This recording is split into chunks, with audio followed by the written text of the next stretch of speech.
We've looked at translation philosophies and many of their default decisions. We looked at the subject of gender last time and how it affects Bible translation. Now today I want to evaluate the King James Version, and then next time take a look at the Message Bible. The reason why I picked these two, I mean, maybe you might be asking yourself, well, why the King James and the Message?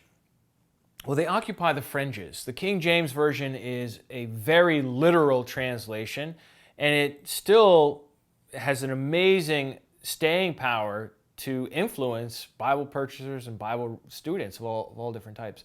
The Message also has sold millions of copies, and it is really the exact opposite style of the King James. Whereas the King James uses archaic, very difficult English, the Message Bible uses English idiom, modern English idioms, even figures of speech that aren't in the Bible that they will translate biblical terms and phrases into. So I thought by looking at these two extremes, it might help us to observe some key features that will help us understand how we got the Bible, and especially evaluating other translations as well. So the Message is one that we're going to hold for next time, but for right now, we're going to focus on the King James Version. So here's our plan for today. We're going to start by looking at the making of the King James Version. Then we're going to look at 4 factors related to it: manuscript base, translation, lexicography, and vocabulary. And each one of these 4 is going to be an opportunity to evaluate how the King James Version did in that particular category. Notwithstanding earlier attempts to bring the Bible into English by Bede in the 8th century, or Wycliffe, John Wycliffe, or so many people call him Wycliffe, in the 14th century, really the story of the King James Version begins with just this incredible, masterful linguist named William Tyndale in the 16th century. Now, he was motivated by a desire to bring the Bible into the English language so that even the plowboy could be able to read it. That was his stated purpose in translating what became known as the Tyndale Bible.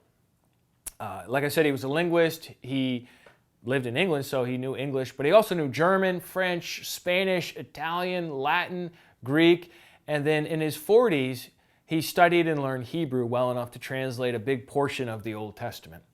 He completed the New Testament in the year 1526 using Erasmus's printed Greek New Testament. We had referred to that in an earlier episode of this class.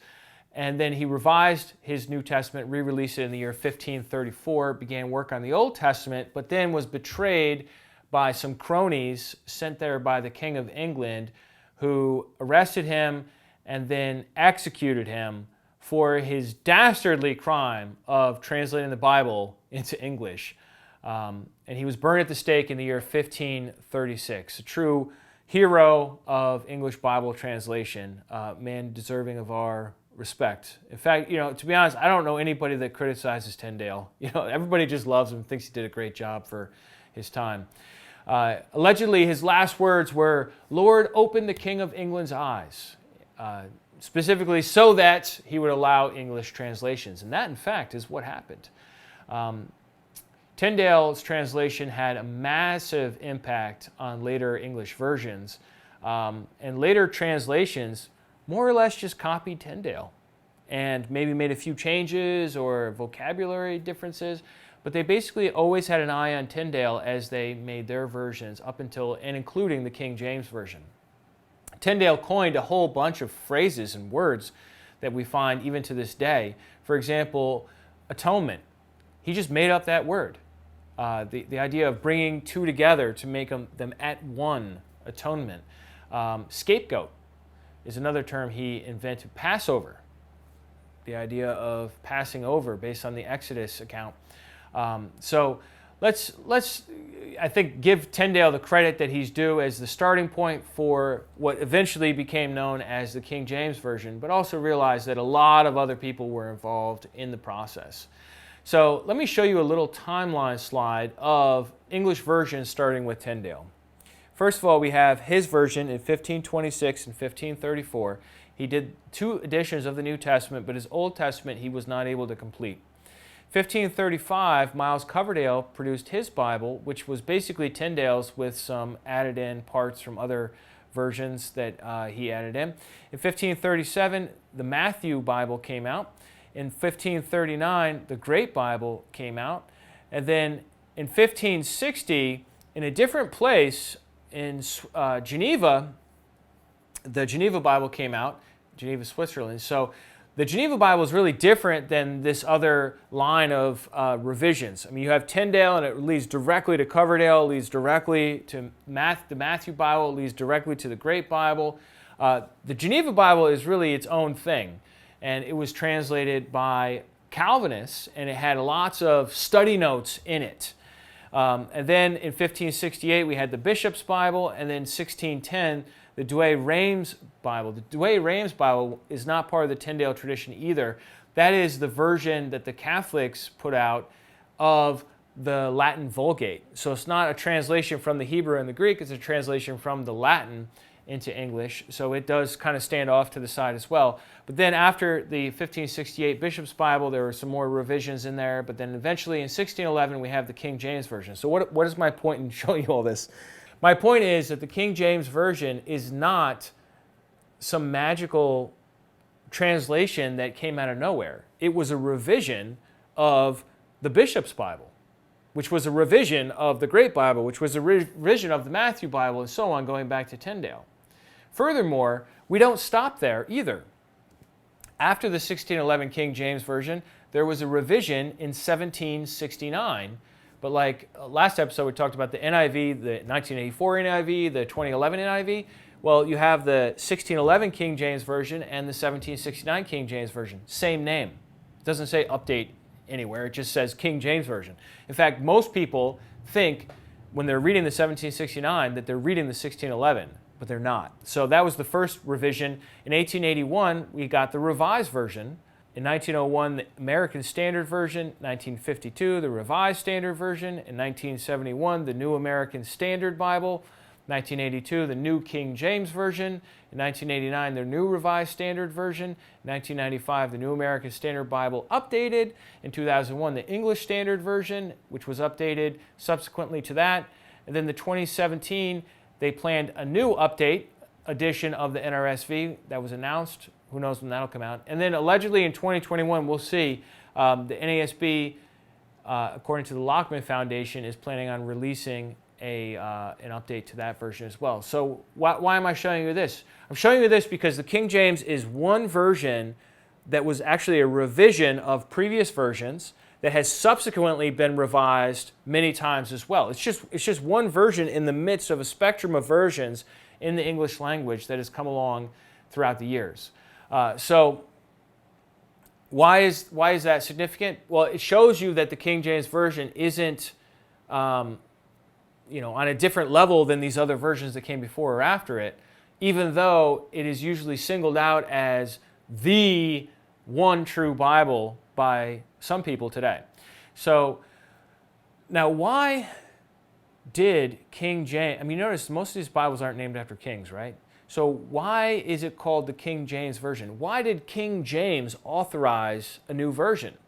He had the Bible in English, the Bishop's Bible. Why did he authorize a new version? Well, here's what happened. Here's the inside scoop.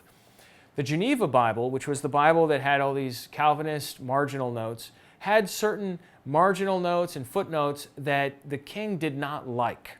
Okay, and I'm going to show you what those were. In Exodus 1:19 in the Geneva Bible, which came out in 1560, when the Egyptian midwives disobey Pharaoh's order, it says, quote, "Their disobedience herein was lawful."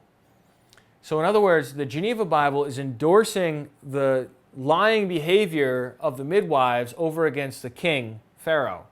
Well, King James didn't like that because he thought maybe his subjects would then lie against him and use the Bible as a warrant for that.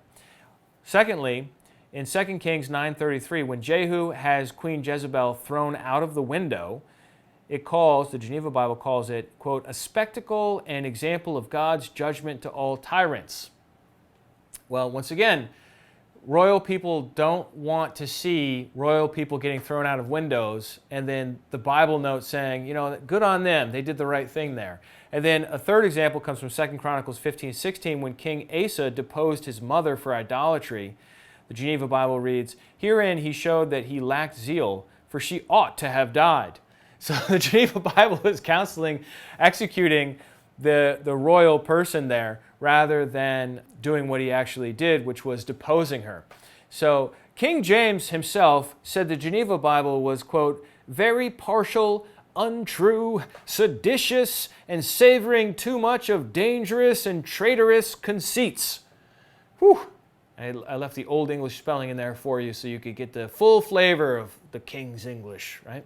And so he authorized a new translation, and his new translation was very much to compete with the Geneva Bible so that English-speaking people, at least in his country, would not have these traitorous marginal notes in their version. So the King James Version was supposed to have no notes other than what was advisable if there's like a Hebrew or a Greek word that's unsure and they might want to give you a little bit more information on it, but no study notes in the version are allowed. So what he did was he organized 54 scholars, and he called it the authorized version. Why is it called the authorized version? Because the Geneva Bible is the unauthorized version, and you're not supposed to use it if you're in England, and certainly if you're in the Church of England, you're not going to be able to read an unauthorized version. You have to read the authorized version, which is also called the AV, or abbreviated as the KJV many times today too. So let's look at the translation process.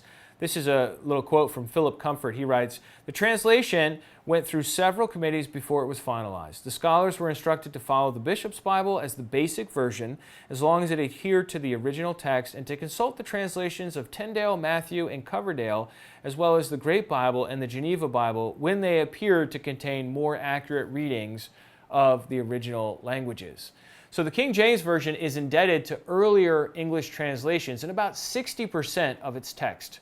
Ironically, it's especially indebted to the Geneva Bible, which is competing with, as well as Tyndale's original Bible as well. So this translation was done in the year 1611. It was completed, and it was a masterpiece. Here's what J.H. Skilton said about it. "The AV gathered to itself the virtues of the long and brilliant line of English Bible translations. It united high scholarship with Christian devotion and piety. It came into being at a time when the English language was vigorous and young, and its scholars had a remarkable mastery of the instrument which Providence had prepared for them. Their version has justifiably been called the noblest monuments of English prose." Here's what FilmConvert said about that. "Indeed, the King James Version has become an enduring monument of English prose because of its gracious style, majestic language, and poetic rhythms. No other book has had such a tremendous influence on English literature, and no other translation has touched the lives of so many English-speaking people for centuries and centuries, even until the present day." Ironically, when the King James Version came out, it did face harsh criticism. You would think, oh no, everyone would fully accept it right away. Well, not for the first 80 years or so. It was strongly criticized. Here is what Luther Weigel wrote. "For 80 years after its publication in 1611, the King James Version endured bitter attacks. It was denounced as theologically unsound, ecclesiastically biased, as truckling to the king, unduly deferring to his belief in witchcraft, as untrue to the Hebrew text, as relying too much on the Septuagint. The personal integrity of the translators was impugned. Among other things, they were accused of blasphemy, most damnable corruptions, intolerant deceit, and vile imposture." Bible translations are generally not accepted when they're first out. They're generally criticized. There are some problems with the King James Version, and I want to cover 4 of them with you, starting with the manuscript base. Do you remember the verse I mentioned a few weeks ago to see if a translation depended on Erasmus's faulty Greek New Testament? Do you remember that? It was in Revelation chapter 22, verse 19. The King James Version of it reads, "And if any man shall take away from the words of the book of this prophecy, God shall take away his part out of the book of life, and out of the holy city, and from the things which are written in this book." I had mentioned to you that this translation here, Book of Life, is actually a result of Erasmus not having a Greek manuscript for the last page of the book of Revelation. And so he back translated from Latin into Greek. And the Latin had a corruption, reading it as Book of Life. The Greek manuscripts read Tree of Life. So the RSV, for example, says, God will take away his share in the Tree of Life and in the holy city, and so on. So the King James has this corruption in it in Revelation chapter 22. It also has the corruption I mentioned in episode 11 of 1 John 5:7, adding in a Trinitarian formula that's not there in any of the oldest manuscripts, as well as the corruption in 1 Timothy 3:16, where it says God was manifest in the flesh rather than who was manifest in the flesh. But more than that, the simple fact of the matter is the King James Version translators, although being top-notch scholars and having a decent handle on most things, just didn't have access to the oldest manuscripts. Way back when we did our manuscript lectures, we looked at this slide here.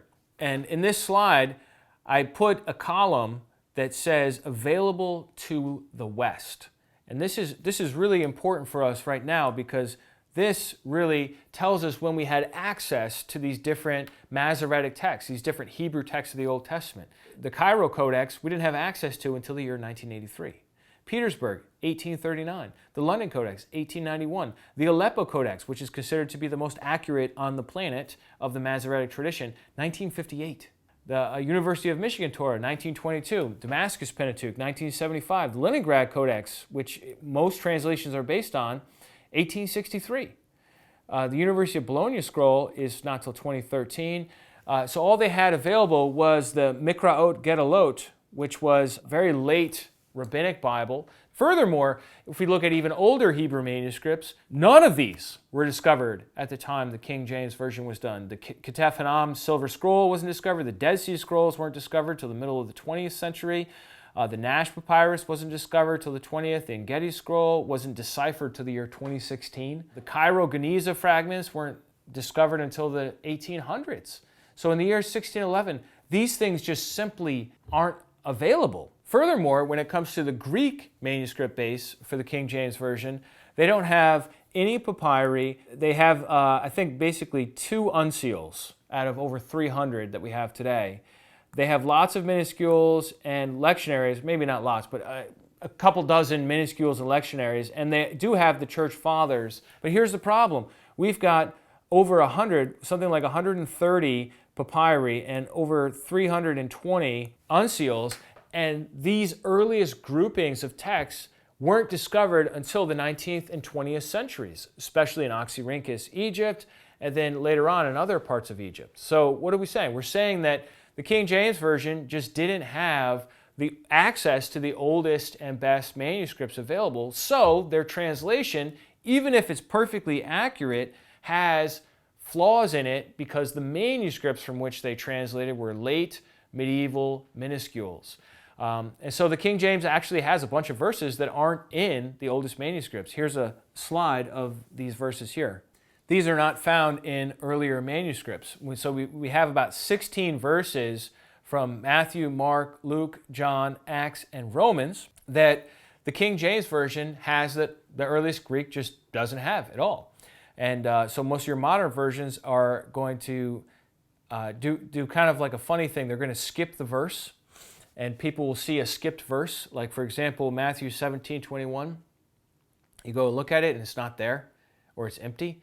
And it goes from 20 to 22 in your version. You're like, oh my gosh, there's a printing error. No, it's not a printing error. What happened is the versification was done on these medieval style manuscripts that had this verse in it. And then when we discovered the older manuscripts, the verse system was already done. So what are you going to do? Well, they removed it, but then they left verse 22 to be verse 22. So it goes from 20 to 22. And I know that might be confusing, but that's what's going on behind the scenes. Furthermore, the King James Version has John 7:53 to 8:11 and Mark 16:9 through 20, which is another 24 verses extra.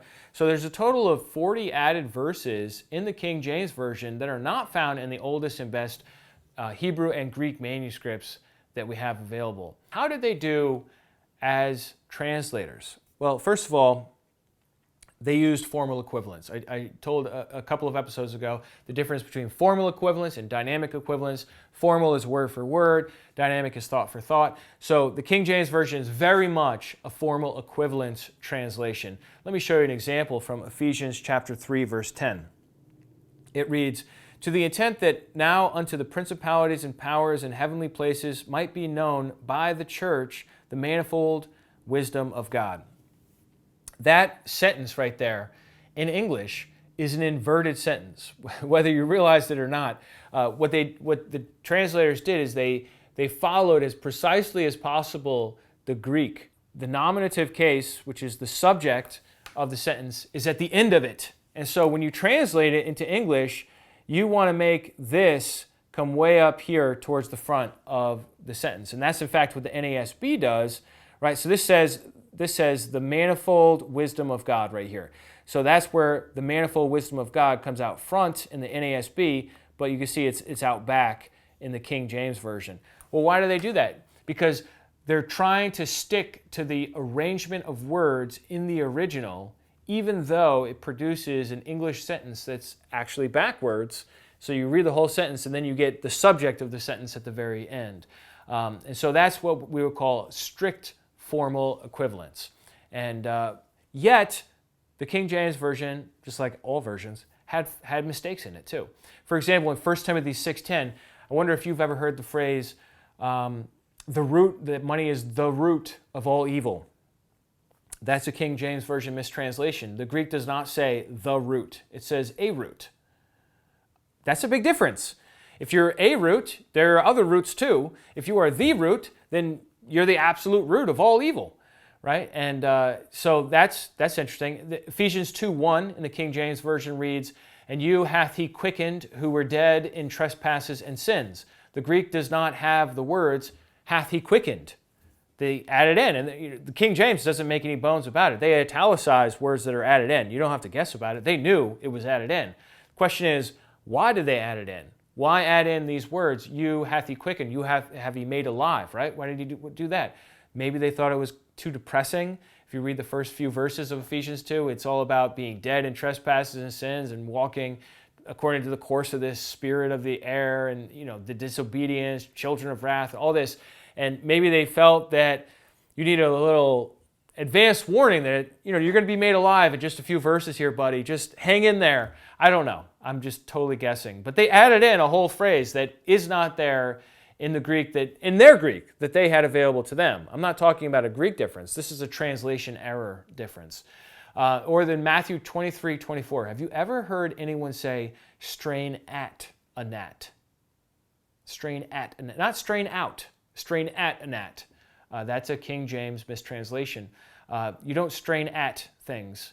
If you're using a strainer, you strain out things. And it's just an error in the King James Version that was corrected in the New King James Version in the 1980s. But people will still, actually I just heard somebody quote the King James of that the other day. And I was thinking, did she just say strain at? When you strain at something, you think like, maybe you strain your eyes looking at something far away. But this is talking about straining out something in a strainer. All right, on to the next point, which is lexicography. That's a big fancy word for just original languages. Let me show you what Robert Alter wrote about the King James Version's lexicography. He said, the 17th century translators, for all their learnings, he's giving them a compliment. By the way, Robert Alter loves the King James Version. He thinks it's great, but it's not perfect, okay? So he goes on, he says, for all their learning, had a rather imperfect grasp of biblical Hebrew. At times they get confused about syntax, they repeatedly miss the nuance, or even the actual meaning of Hebrew words. Usually this is a matter of being slightly off or somewhat misleading, as when, following the Vulgate, they transpose concrete Hebrew terms into theologically fraught ones. For example, soul for nephesh, which actually means essential self, being, life breath, or salvation for yeshu'ah, which means rescue, getting out of a tight fix. Sometimes, alas, there are real howlers. Such errors are probably understandable because Hebrew was a book language for them, cultivated for barely a century by Christian humanists. So let me show you an example of where the King James Version translators just misunderstood a Hebrew word.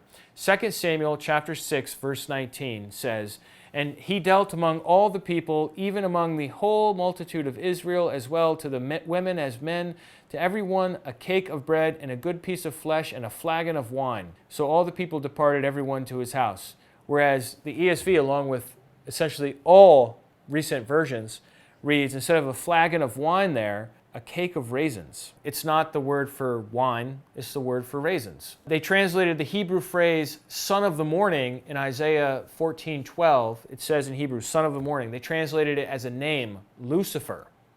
And this has spawned TV shows, movies, books, all calling the name of the devil Lucifer, which is just it's kind of embarrassing, but it's a mistranslation of the King James Version that has been corrected in all subsequent versions as well. One more example of lexicography where they just mistranslate a word or just get it wrong. Over and over again, they will use the word world for the word age. Where the Greek says aeon is the word age, the King James will translate the word world. So we get this phrase in the English language, the end of the world, right? And it really plays into people's views of the end times, where they think the planet's going to get destroyed or something, which is really, in the original Greek, it's the end of the age. It's not the end of the world. It's a very different kind of thing, don't you think? So there are some of these issues where, I mean, think about it. We've had, 400 years to discover ancient texts, to do archaeology, to develop and expand our Bible dictionaries for not just Bible dictionaries, but our Hebrew lexicons, our Greek lexicons. We have a much better grasp of these ancient languages 400 years later than they had in the year 1611. And it's not the sort of thing that's like making a huge difference. It's a slow, steady kind of a creep upwards towards a better understanding of these things year by year.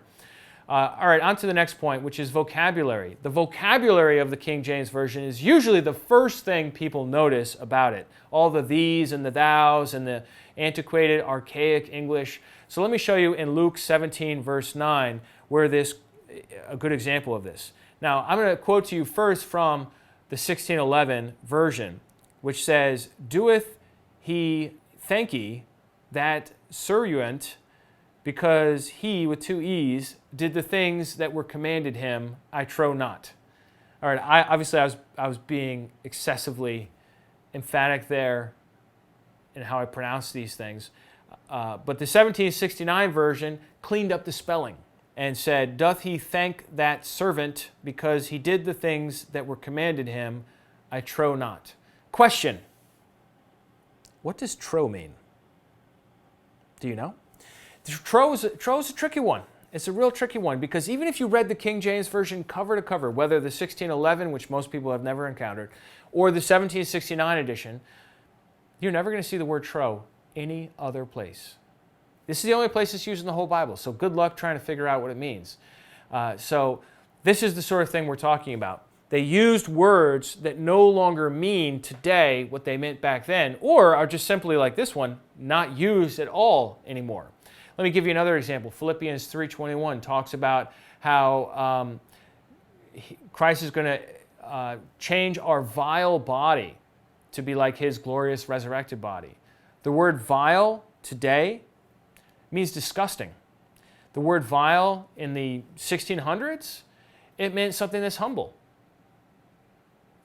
That's a big difference, right? Or how about 2 Timothy 2:15, where it says, "Study to show thyself approved to God, a workman," right? Well, in Old English, the word study meant to be zealous for. It didn't mean to study in the sense of like book learning. It meant to be diligent, which is why most modern translations will translate it be diligent or be zealous for, and that sort of thing. Here's a number of other examples here. Mean man was a term that in 1611 meant a common man, your average guy, whereas today a mean man is a cruel man. In the old days, meat meant any kind of food, but now it means flesh. Peculiar meant that which belongs to one person.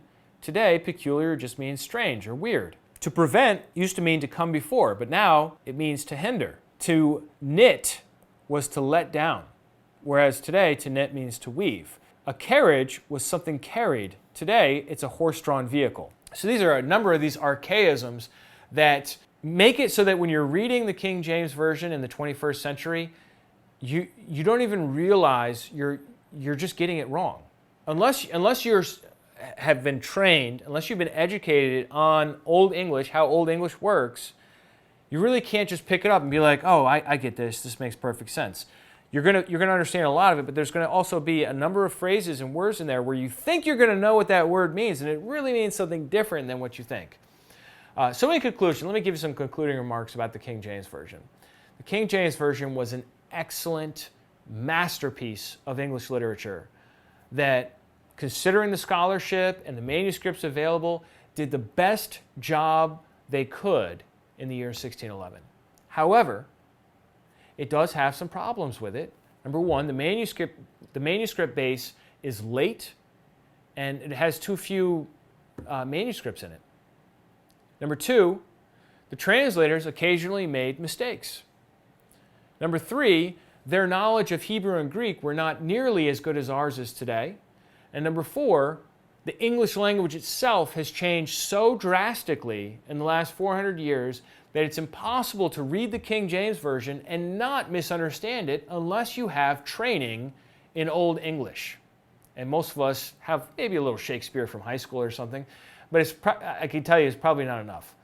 And this is why the King James Version was updated in 1885, in 1901, in 1952, in 1989, and so on through the years. So next time we'll take our focus from the King James Version to the Message Bible as well as the Passion Translation in our continuing quest to understand how we got the Bible.